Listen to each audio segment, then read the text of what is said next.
everybody and welcome back to another video. I'm your host Oti and it's time for yet another Hetty Feather review. And we are on episode 9 of series 5, and in the last episode, now that the Dawn Star had been found, Ambrose and Lady Grenford were playing a game of verbal cat and mouse deal after Grenford had a little panic about the Dawn Star being lost and firing Hetty in the process and almost getting her arrested. However, Hetty hid out in the barn and Ambrose deliberately started a fire to make it look as though she was the thief all along. So her intentions in this episode are to clear her own name. As with Ambrose and Flo was left at Calendar Hall before Ambrose was to give the signal as he goes to trade off the Dawn Star. However, he finds that the Dawn Star is in fact a rock, therefore he was double-crossed by Lady Grenford, which has angered him greatly, and in this episode he may be out for revenge. And also, Sheila returns, which I don't think should have been spoilt at all. And we ended with Hetty on the streets of London, homeless for the second time. So, let's get on with Series 5, Episode 9. Continuing on from the ending, Hetty tosses a coin as she looks at diverse London, recounting that in the blink of an eye, everything can change. And now Hetty is psychotically unleashing her inner Two-Face. We then go to see Ambrose furious as he throws it towards someone. Yeah, that's not a good idea in London, mate. What? What are you lot looking at? Oh, God. Do you think we should help? Let's let the coin decide. Wait, has my coin been stolen? Well, you know what? Not even we're going to intervene with this one. Back at Calendar Hall, Grenford looks at the Dawn Star as a very suspicious Ashok gets a book, as there are others determined to get it for themselves, mainly Lady Grenford. And then, cut to Hetty avoiding a two-tier care policeman, and now she knows that she has to clear her name. Well, apparently, help is awaiting around the corner. I'm Batman! Wait, are you Spring-Heeled Jack? No. I'm Batman! Back at Calendar Hall, Ashok has summoned Gideon to make arrangements for his journey home, despite starting school? But the other calendar children can have a private tutor, but he gets to go to school? What? Gideon doesn't want to give up on the search for the Dawn Star, but to the Maharaja, the relic is lost forever. Jack, meanwhile, is intent on finding Hetty, but Agnes points out that London is a big and diverse place. He then suspects that she was a part of this as she is friends with Flo, nearly butting heads before Lizzie intervenes. The race swaps then settle the brief headbutting with concerns of Ashok leaving, and they come up with the plan of letting Flo lead them to Ambrose. Once she goes up, Agnes almost answers the door before Grenford insists sending her for fresh flowers. She is then concerned about Hetty and wishes to go out looking for her, until she hears the two-tier care authorities have been instructed to bring her in. Grenford then lets in a strange man that Edwin spies on. Wait! Apparently, it's Rick Harrison and his pawn shop. Constance also joins in the spying as they wish to find out what Rick Harrison is doing there. During the day in enriched London, Hetty starts to sing Sheila's song, The Boy I Love Is Up There in the Gallery. However, Polly Allen sang it much better than Isabel Clifton. Like, this just seems so forced and loud, whereas Polly Allen sang it gentler and softer. Which is crazy because considering in Series 2, Sheila auditioned for Jacob Melrose's choir school and she wasn't very good. This seems to summon a diverse policeman, and it turns out that she is getting sent into the work. We then cut to Peaky Blinder Rick Harrison, who looks at things and is asked for a contact to deal with the Dawn Star. He examines it to prove that it isn't a fake at all, which it is not. This seems to be fetching enough money for Grenford to get her reputation back. Edwin and Constance then come in asking who the guy is. And it's not Rick Harrison, surprise, it's Mr. Fortescue, whose identity has been exaggerated as a detective from Scotland Yard with a private police matter to discuss. Oh, has Grenford been saying naughty words on Facebook? Constance spots that he's hiding some, and Mr. Fortescue says that it's a clue of some sort. They understand this and return to their library. If the actual police are involved with this, he is going to be backing out. But he is reassured that they won't be. He almost leaves with it before being told to return with the jeweller within 2 hours. He then wonders if anyone will know that it is gone before being told that everything has been going as Grenford has foreseen. Ah yes, good old Emperor Grenford. Hetty is brought into the workhouse and the lady who is managing is an absolute piece of shit towards her and the other workers. Back at Calendar Hall, Agnes doesn't seem to understand why everybody hates Flo. So Lizzie picks now to tell her adopted sister about being locked in the cellar. Flo walks in at that moment and Agnes regrets defending her in the previous few episodes and threatens her. Well, she is associated with Ambrose. All the ladies are working and let's call this matron wannabe Aldi Bottomley. Matron Aldi Bottomley then orders Hetty to stop making excuses like the gobby one that she refers to and get on with washing the sheets. However, this gobby one that she refers to is one Sheila Ormsby looking in an absolute state. Switching back to Calendar Hall briefly, Lady Grenford notices the commotion of Ashok leaving and she is sorry to see him go, as well as thanked for her manipulative kindness. So we switch back to Sheila, who turns out she didn't really marry Private Geordie Shaw in the end, even though she tells a quite convincing lie. I bet Hetty knew that she was lying when she was gonna open a tea shop with Biden Whittock. I'm sorry, but Joe Biden opening a tea shop. Okay, who's this for? Hi, Sean. Are you holding a party tonight? Oh, sorry.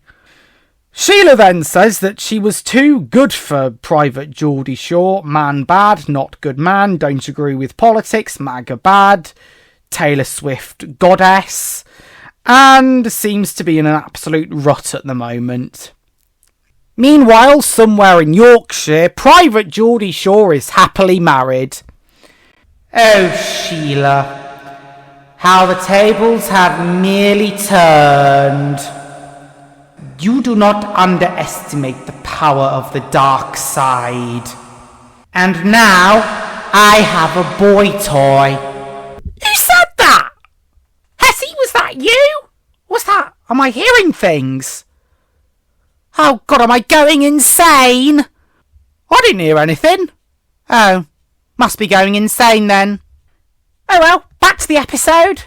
Wow, you breaking the fourth wall now, Sheila? Well, you seem to be, with all your nice little voices. Yeah, actually, that's a pretty good impression. I'm sure the actors themselves would appreciate it. On with the episode. Oh, there's that voice again. Within the bread basket, Lizzie hath found a note from Ambrose that gives a rendezvous point for him and Flo.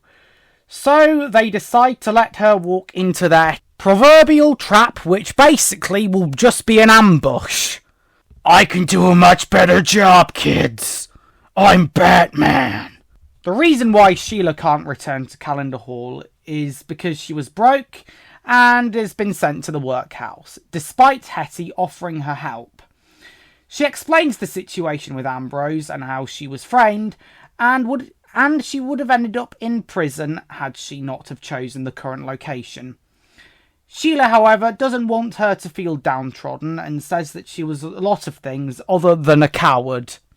Apart from when she didn't tell Jack about going to New York. Oh yeah, she should have mentioned that. Oh, by the way, I had the chance to go to New York as well. What? To see Harriet and Matthias? Oh, leave me all alone, Feather. Also, Matron Aldy Bottomley is lurking somewhere, losing in on to what they're saying. Briefly popping back to Calendar Hall as Flo finds her note, thus she's to prepare for her departure. Back in the workhouse a bit later, Aldy Bottomley asks about Calendar Hall and states that she knows Ambrose, or formerly known as Simpson, before he adopted Flo. He used to lurk around until he nearly got arrested and slipped away, as well as having a nasty temper.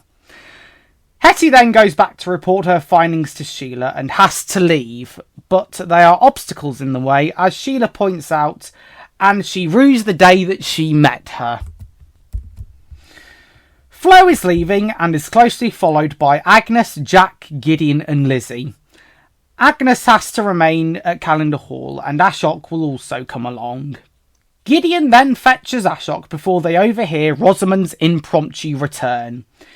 The issue with Emily's schooling has been resolved before she even boarded the ship apparently, so it was that quick then. George did turn up, I expect.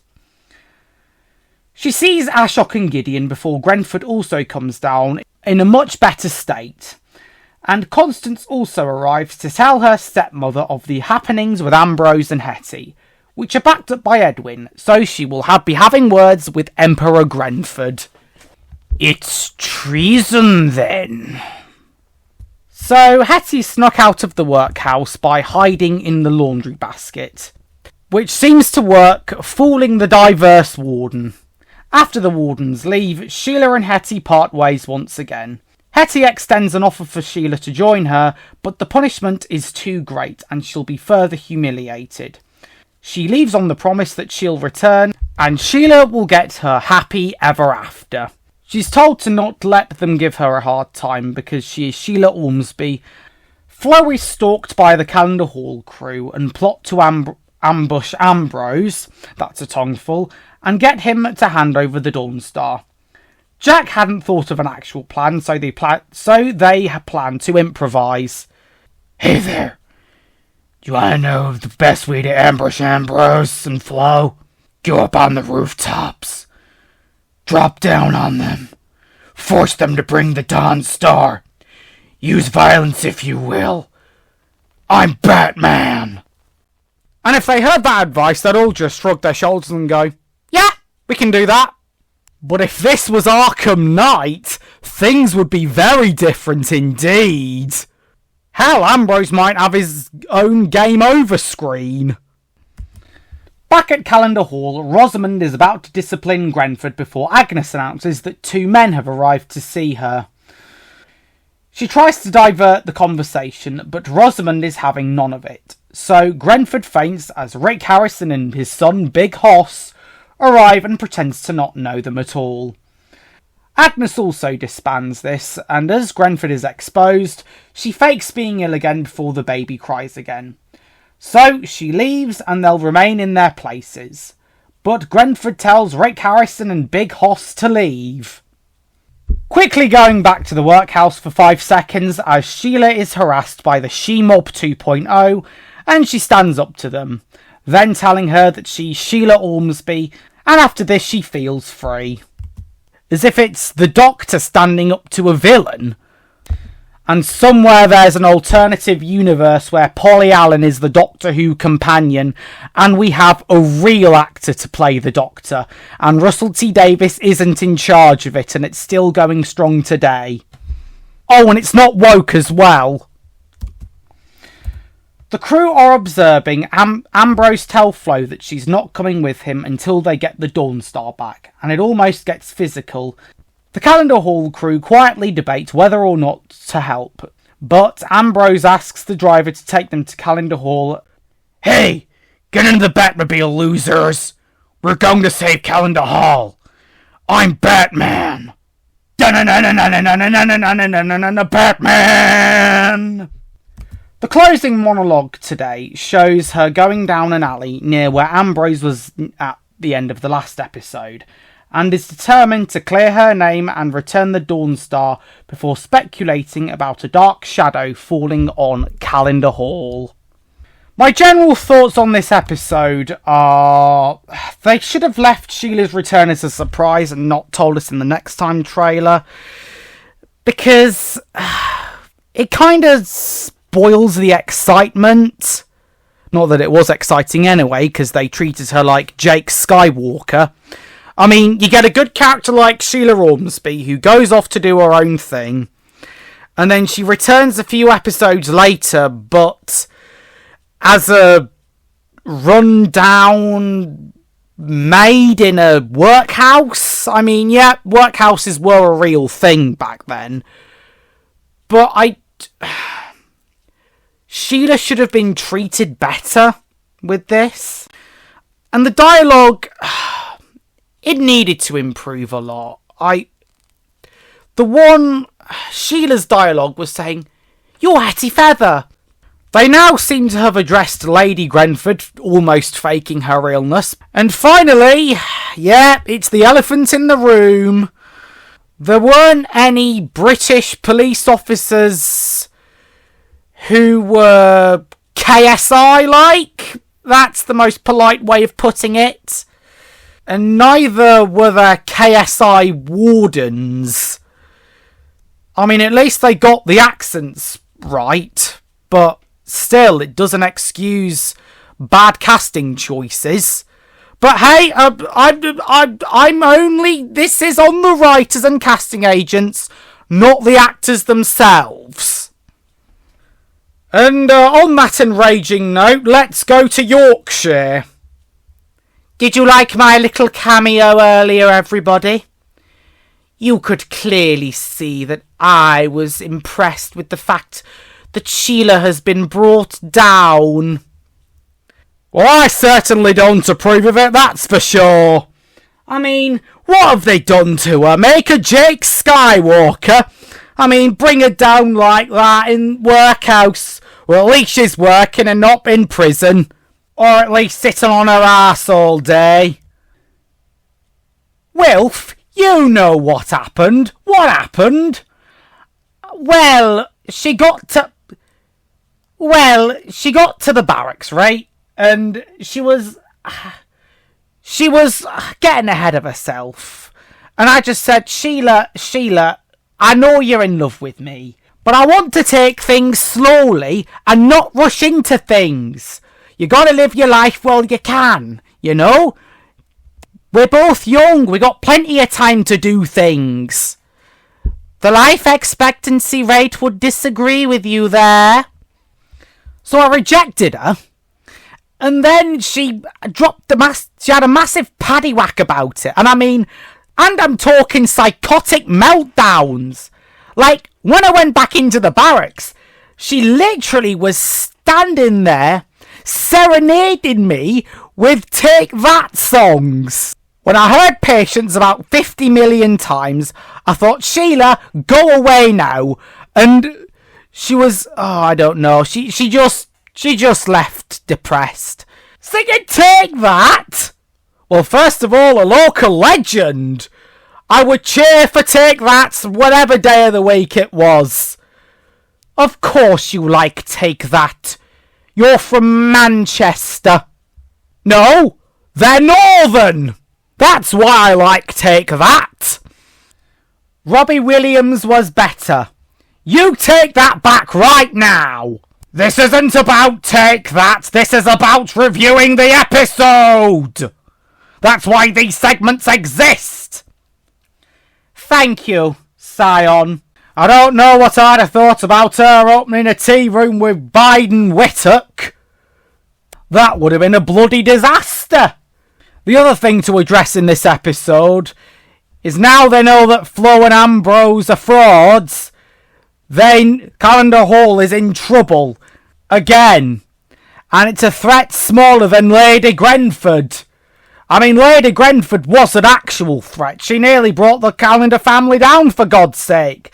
And now that Ambrose is not going to leave till he gets the Dawn Star, Grenford seems to have made a bit of a mistake. I mean, she's a clever bugger, that woman, and she almost thought that she had it until Rosamund made an impromptu return.